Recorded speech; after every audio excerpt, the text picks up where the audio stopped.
So here I'm growing celery in the warm central Portugal. And I'm not using very much water at all, although it has rained this week. I'm using a method with back to Eden gardening, so I've got thick compost, then thick wood chips.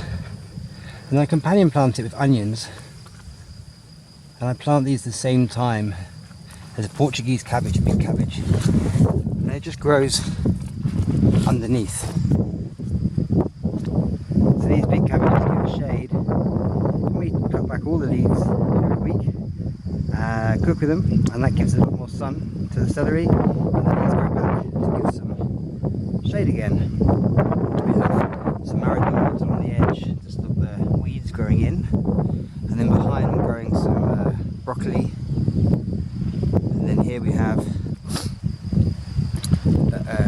garlics, onions, different types of brassicas such as Brussels sprouts, broccoli. I think here we have cauliflower.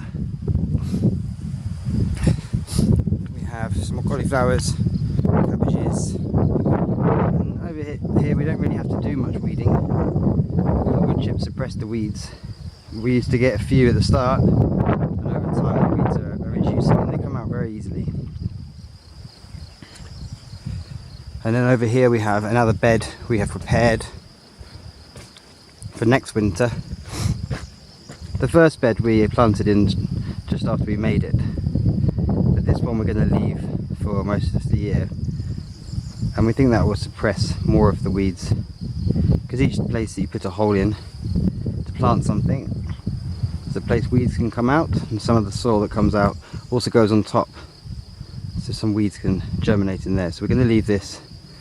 I'm probably going to just put 6 courgettes along the middle, and the big leaves will also further suppress any weeds that might try to come up. So this is our attempt at the back to Eden gardening method, and there's one more bed here which we've been moving compost and a chicken tractor over. This must be the 6th time. We flip the compost every few days and the chicken tractor follows.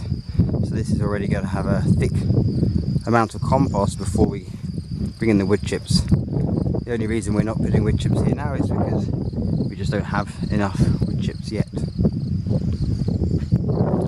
In the summer and the future I won't use these beds, these are just for the winter, but it seems that I can still grow here with less water than, say, the raised beds